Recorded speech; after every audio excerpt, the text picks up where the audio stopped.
Well, who doesn't love to talk about snow clearing? And we're going to talk a lot about that on This is Manitoba on the podcast today. I'm Marcy Marcusa, and if you're regularly clicking on our podcast, you know that we don't like to waste your time. We want to get into these issues in Manitoba, 20 minutes or less, and we got to dig into the preliminary budget today. See what I did there, Corey Funk? Oh, dig. Snow. Yeah, that's me with my little shovel. You're so clever. Digging in. Could you make a pun? I'm usually terrible at them, as you know. Yeah. They're changing how they clear snow in the city, right? They're going to wait till more falls, really, 10 to 15 centimeters now. It used to be 10, now it's 15, before they get out on residential streets. So we're going to hear from the mayor on that. A lot of people writing in about these things. It's like, it's the crux of of everything in the winter, how you get around, right? Like, we depend so much on snow clearing, and we get a lot of snow, so it makes sense. But it's interesting when you think of other cities, though, because, of course, our podcast is around Manitoba, and in this case, the city of Winnipeg. And some other cities don't even have clearing on residential roadways, as we've heard in the podcast before, but we do. So the idea of even just that change is prompting a lot of reaction. You noticed something about clearing already? Yeah, I mean, I run to work in the winter, so, and the fact that I noticed today, the sidewalks, I came through West Broadway, the sidewalks, the bike lanes, both cleared. So, and it was like, I mean, if you think about it, even a decade or two ago, like, that'd be like wild. But here we are, and it was just like, may as well be summertime. It was great. Really? Yeah. That you don't actually usually hear that. We usually get the calls from people that say, I can drive with the sidewalks all And as much as busy. you can criticize the way that we do it, how we fund things, sure. But I think sometimes we do take for granted the fact that, the city at least tries to plow side streets, sidewalks, bike lanes. It actually is, it's a lot of work. So. And it's a lot of money. So let's go there. Let's dig into this with the mayor of the city of Winnipeg, because we have really unique access to Mayor Scott Gillingham, right? He speaks to all of these things in council. He gives the sound bites on the news. But on This is Manitoba, and by extension, on our morning show, we get to some serious time to sit down with the mayor and ask questions that you want answers to. So besides talking to the mayor and hearing from the mayor about what's going on with snow clearing and that part of the budget, we also have other things to get into, because a social services center in the library is also slated to close. So is there room to reverse that decision? Because a lot of you wrote to us about that. And let's remember, your property taxes are going up, like the largest municipal property tax hike in 34 years. Here's my conversation with Mayor Scott Gillingham. Good morning. Good morning. So let's start with what you called a really, really difficult decision. This is the proposed 5.95% hike on property taxes proposed in the preliminary budget. Before we talk about it, here's some Winnipeggers reacting to what would be the largest property tax hike in 34 years. The city could cut back on more things that are in their budget that isn't needed so much as hitting the homeowners with the property tax, which stops you from doing a lot of things. And it's not like they're coming and asking us. City council doesn't come and ask what you want, they just do. Generally, I don't have a problem with property taxes. Where it goes is more the issue. I find the city wastes a lot of money on things. When I see construction being paid by the city and it is clearly not doing it in an efficient manner, why do I want to pay for it? So Mayor Gillingham, what do you say to the idea that you're not being efficient with the public purse, that criticism? Well, this preliminary budget, yes, it proposes a 5.9% property tax increase, but there's also clear instruction in the budget to control costs. So our CFO has been instructed, and she's already started to look at how the city can do a better job within departments of controlling costs. And in fact, Marcy, one of the first things that she'll be tackling is some of the highest priced, as it were, budgets, the budgets that are the highest budgets, drilling into those to see where we can find efficiencies and cost savings as well. So I take that very seriously. I know that if we as a council and I as a mayor are asking property taxpayers to pay a little more, they also expect us to control our costs. I'll add, though, that the city of Winnipeg, even with this property tax increase, will still have the lowest municipal property taxes of any major city in Canada. And we have been really behind most other major cities in raising property taxes. Why have we been so behind? I mean, you were finance chair for the city long before you were mayor. Were you screaming at the tables, we need to raise taxes? And if you weren't, why not? Well, we did talk for sure, always about the need for more revenue. Several things happened. We had a financial stabilization reserve that that we depended upon. Call it the rainy day fund. And we depended on that to kind of backstop us in years that there was some over expenditures. Well, through COVID and through a series of other things, including a funding freeze years ago from the provincial government, that financial stabilization reserve has been drained down. So we don't have access Jeff to that. Perwati was here talking about it. Yes. Right. So we need to raise more revenue. Gage Helbridge, the Prairie Director for the Canadian Taxpayers Federation, looks at this from a different perspective. He actually says you're breaking a 2022 election promise because you said the tax hike will be 3.5%. So to look at this from that perspective, what's your response to that? In my campaign platform in 2022, I made two commitments. One, to do all I can to keep the property taxes at 3.5% increase per year. Second of all, to get a new funding formula from the province of Manitoba. We have not got the latter. And so we're at a place right now where we're going to control expenses, but we have to raise revenue. And we've heard from residents of Winnipeg of what they want their priorities to be. In fact, there were two significant polls that took place this fall, and residents of Winnipeg said overwhelmingly they want better roads, and they want a safer communities. And so the primary investments of this 5.9% property tax increase go to fixing roads and increasing community safety, public safety. Do you regret when you were finance chair not really pushing for the tax increase to come sooner? Because this is not just laying with the recent years, right? We go back to Sam Cates, where I remember doing interviews with him years and years ago when everybody was saying we need to actually raise property taxes. We're not getting revenue from other places. I'm just wondering whether you have any regrets about not being stronger on looking for this earlier. It doesn't make you politically popular, but obviously when you look at the city's finances, this is not a new idea. Yeah, no, I again, through the years when I was finance chair, we worked very hard. We were raising property taxes by 2.33% every year. So there was a property tax increase, and we were working very hard as well to control expenses. So as we look ahead, and I'm primarily looking ahead now at where we're going as a city, we have to have more revenue to deliver the services Winnipeggers need. And don't forget, over the last couple of years, what has happened, in the last 3 years, our city has grown by 65,000 people.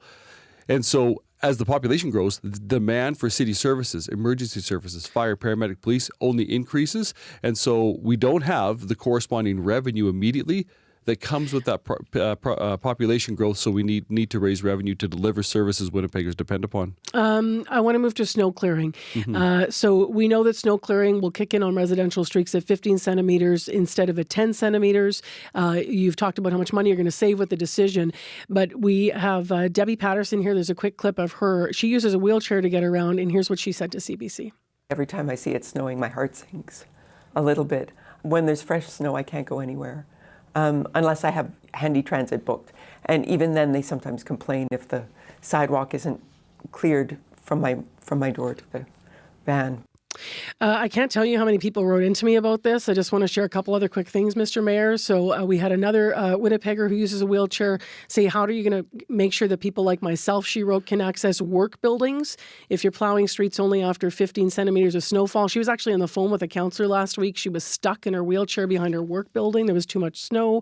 And Deborah Denise asking you to reconsider. She said, only plowing P3 streets after 15 centimeters, will you reconsider? She lives on a bay. She says there's seniors, there's young families, there's no sidewalk, there's kids, and she thinks it's going to be dangerous as those ridges increase. So I guess, will you reconsider? And then let's talk about why or why not. Well, to answer your first question, we have just introduced a preliminary budget. And so we haven't made a final decision. There'll be our final budget vote will be at the end of January. We'll be having discussions on this. My office is hearing, other councillors are hearing from residents about this as well. Second of all, just to reiterate so everyone is crystal clear, this is a pilot project proposed. It's not a change in policy. It's a pilot project proposed for next winter. So this pilot project will not take effect this year. It would start in the fall or the winter of 2025. But like I said, our staff has said, and even contractors have said, there may not be much noticeable difference in moving to clearing at 15 centimeters instead of 10. And part of what we're trying to do is we're trying also to look at innovative ways and to run pilot projects at different times so that we can test whether or not some changes make a positive difference, no difference at all. If it's no difference at all in service level, but we can save millions of dollars. I think the public would expect us to at least try some of these things and look at them. But yes, we're hearing from a lot of people. You know what happens though? People go, well, if you save millions of dollars, if you let the extra 5 centimeters fall, and yet you don't cut the business tax, like that's what sits in people's minds, right? They say, why wouldn't you make the decision to change the business tax to make more revenue there? Just as a point of comparison, I know they're different things, but people are judging how you're making the decisions on their behalf. Winnipeg right? is one of the only major cities in Canada that has a business tax. And so, it's a balancing act. We're trying to do all we can to help small business and attract small business, because small business, often it's said it's the backbone of our economy. Well, certainly there are small business owners right now who are just at that threshold that really can keep their store open, their shop open, keep employing people because they can keep the business tax low and they get, on a certain threshold, you get a rebate for that. 7:54. We've got 3 minutes or 3.5, maybe if I'm lucky, left with Mayor Scott Gillingham. I've got a few topics here. I'm going to return to the budget in a moment, Mr. Mayor, but can I ask you about a couple of things that have been developing otherwise? So one of them is the police chief. So we've heard from the police board and Marcus Chambers that they had a candidate. We hear by the end of the year, and then all of a sudden we heard, no, wait a moment, we're not going to hear. They're taking more time to ensure the selection is going to happen. You have weighed in already. You sit on the police board. You suggested no decision is imminent. Was there a candidate that was selected? No. So the police board is in a process. My comments were that the fact that the police board is in a process, and the process has to play out and be completed before any formal announcement of any name would be made. So it's there's been a lot of talk publicly, but let's keep in mind that, as a city, we have HR processes. We're following the HR process as the city of Winnipeg. Can you say if you've picked someone, or can you not even respond? I will say that there's a process that is being followed right now. It's very important that the board be thorough in completing that process before any formal announcement of anyone's made. Okay. Just last quickly, will we still know by the end of the year, do you think? When the process is complete, as soon as the process is complete, there'll be an announcement, but I don't have a date or timeline. Okay.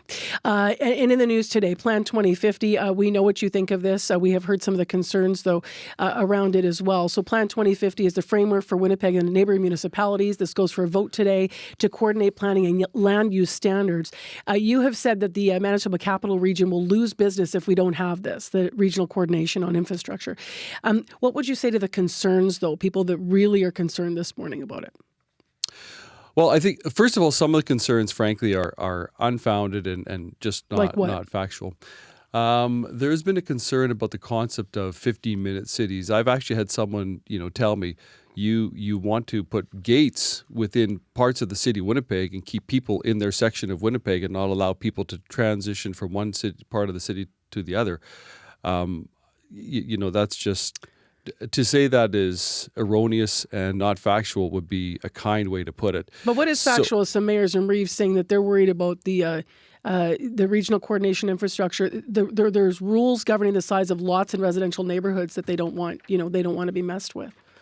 There was actually a lot of flexibility within the plan. The original draft plan that was put together was more stringent on those rules.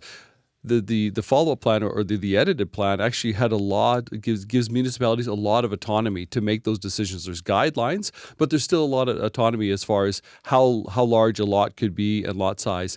What I have been consistent in saying, and I maintain this, for us to function really well as a region, for us to compete as a region against other regions, think about the Edmonton region or Minneapolis region, we need as municipalities to be coordinated in our land use planning, and most importantly, in a shared economic development plan. So we can attract business to this region and create jobs and have strong economies so that we can pay for the services we just talked about moments ago: snow clearing, playgrounds, pools, police, fire, paramedics. Last minute, listeners will be upset if I don't ask you about this, because a lot of them wrote in about the Millennium Library Community Connections being cut. Will you reopen something else downtown, or is there still a chance you'll leave that open? People are writing that that community service is vital, and we're at a time where we need to help people. Social problems growing downtown. We've talked about this a lot. So people are having trouble making sense of why you're cutting that out of the library. Well, first of all, we had only committed the funding to the end of 2024. The primary services that community connection space delivers are really provincial services. We talked a moment ago about why the city of Winnipeg is in some of the budget challenges we're in. But this can't be just because jurisdictional. It's a city of Winnipeg problem if our downtown has people that aren't being served. But we have done as a city, I would argue as a mayor, we've done more for social needs in our downtown. We have 24/7 safe spaces we invest in. We invest in mobile outreach.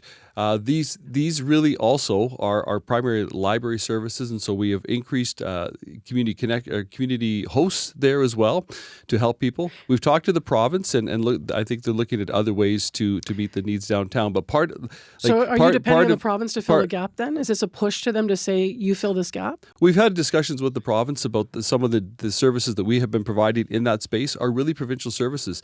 And we have to be aware of this. When governments get into mission creep, the costs go up and up and up. And so we have, I think, a good partner in the province right now to find ways to partner together to provide those services, for the province to provide those services at another location. So that is obviously the mayor of the city of Winnipeg, Scott Gillingham. Just so you know, when we got off, the radio, and we were talking, we continued talking for a long time. So in January, we're going to have a lot to discuss, because that is when the city will actually vote on the budget and what they're actually going to do with your tax dollars. Well, let's continue talking on the podcast today about spending and funding and coverage, because what a story we have coming up next. Just imagine if the only thing you could really move was one thumb. That is the case for a man named Jeremy Bray. Every morning he checks in whether or not he can still move his left thumb, in fact. He's 29. He has a degenerative disease called spinal muscular atrophy. It is gradually robbing him of his ability to move his muscles, except for that thumb. Now, here is the interesting part. There is a drug out there that could help stop the progression of this disease. In fact, it could even reverse some of the effects. But the province of Manitoba says it won't pay for it. So the CBC's Ian Froese went in search of finding out why. Good morning. Good morning. Thanks for having me. Thanks for being here. I mean, this story sounds incredible. And let's start with Jeremy and his, what's happening with his movement. What is his life like? Despite everything, you just said there in the intro, he's still happy. He thinks he has a good life despite all these physical challenges. I met him a few days ago. He's a soft-spoken 29-year-old man. He's in a wheelchair. He's got a full-time job as a data consultant. And he's got lots of friends that he enjoys going to restaurants and bars with. But again, going back to that thumb, that is really the only muscle that he can really move. That's it. With that thumb, he touches a joystick that allows him to control that wheelchair. And he can also touch his phone, and that phone's connected to his computer. And thus, he can work as a data consultant. The thumb, again, is really that difference between having a fulfilling life with a job and some level of independence to go out into the world on his own, and not having that. And despite all these challenges, again, he really clings to that optimism. I have a good life. There's lots in my life that gives me joy. I just try to live each day at a time and try to make it a good day. And we're hearing him there as well. So he has a little bit of movement with his mouth still. Yeah, and I noted at the start, him being soft-spoken, right? This is the voice that he can pull out. Yes. What exactly, just to elaborate here a little bit, Ian, what exactly is the condition he's dealing with? Yeah, so it's type 2 version of spinal muscular atrophy. It's a debilitating condition that has gradually robbed him of the ability to move his muscles. Now, at first when he was born, there was no signs of anything amiss. He was hitting all the developmental milestones. He was trying to pull himself onto furniture to stand. And then suddenly he stopped doing that. He was regressing. Shortly after his first birthday, he was diagnosed. By the age of 4, he was in a wheelchair. And then by high school, he couldn't raise his arms to feed himself. Now at the age of 29, he cannot move his arms, his hands, his legs, his head. He can still speak, but his stamina is gradually lessening over time. And as a reminder, he's got that left thumb. It's a lot. In some ways, it's all he has left, and it's really his last link to independence. But time for him is running out. Even in the last year, I've felt my thumb getting weaker. I've had less energy. It becomes more difficult to get through the day. And so I can't imagine I have more than a few months to a year left like this. So what options does he have, if any? So there are treatments. For him, it would be a drug called Risdiplam. This is hugely expensive. It would cost around $300,000 for the first year. Jeremy has asked Manitoba to cover it, but they refuse. Quebec, on the other hand, will make this available for any adult who wants it. Every other province, including Manitoba, will only pay if the patient is under 25. Remember, Jeremy here is 29.